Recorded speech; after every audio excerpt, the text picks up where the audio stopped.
बूढ़े आदमी ने सेब को पतले पतले टुकड़ों में काटा और एलियन को खिलाने लगा। लेकिन जब बुजुर्ग महिला ने देखा कि एलियन ने कोई कपड़े नहीं पहने हैं तो उसने अपनी बेटी की टी शर्ट उसे पहना दी। उन्हें बिल्कुल भी अंदाजा नहीं था कि उनकी यही छोटी सी दयालुता एक दिन उनकी जान बचाएगी। कुछ दिनों बाद एक चोर उनके घर में घुस आया। ली ने पुलिस को फोन करने की कोशिश की लेकिन चोर ने उसे जोर से धक्का देकर गिरा दिया। तभी पास बैठा एलियन अचानक अपना सिर नीला कर बैठा और फिर कुछ ही पल में उसका सिर वापस सामान्य हो गया। जब पुलिस पहुंची तो उन्होंने देखा कि चोर का सिर बुरी तरह फटा हुआ था। किसी को समझ नहीं आया कि आखिर हुआ क्या था, लेकिन ली सब कुछ जानती थी। तीनों ने फैसला किया कि वे एलियन का राज कभी किसी को नहीं बताएंगे। उसी रात पड़ोस में रहने वाली आंटी वोंग ने भी एलियन को देख लिया। अब वह भी इस राज का हिस्सा बन गई। इसके बाद वे सब मिलकर एलियन की देखभाल करने लगे। धीरे धीरे उसकी तबीयत सुधरने लगी, साथ ही वह अपना अंतरिक्ष यान भी ठीक करने लगा। एक सुबह एलियन ने बूढ़े आदमी को एक पेंटिंग दी लेकिन वह उसका मतलब समझ नहीं पाया। उसके बाद एलियन उसे हर दिन एक नई पेंटिंग देने लगा। बूढ़े आदमी ने उन सभी पेंटिंग्स को फ्रिज पर चिपका दिया। कुछ दिनों बाद ली को एक तेज बदबू आई। उनके सामने एक मरी हुई बिल्ली पड़ी थी। सड़क पर टायरों के निशान देकर उन्होंने समझ लिया कि बिल्ली किसी सड़क दुर्घटना में मरी होगी। तभी एलियन ने उन्हें एक और पेंटिंग दिखाई। उसमें 6 बिल्लियां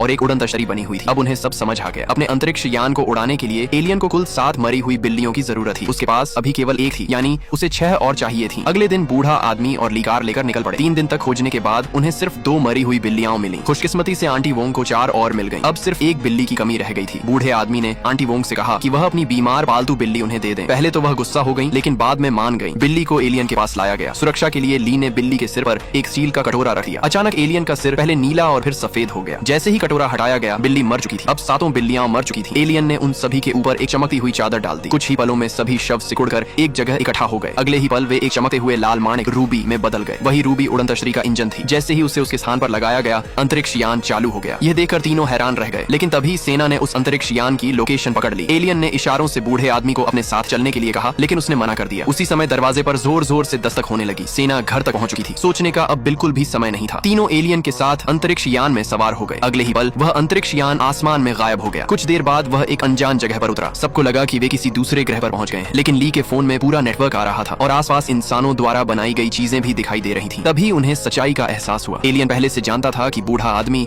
और उसके दोनों साथी उसके साथ ही रहेंगे।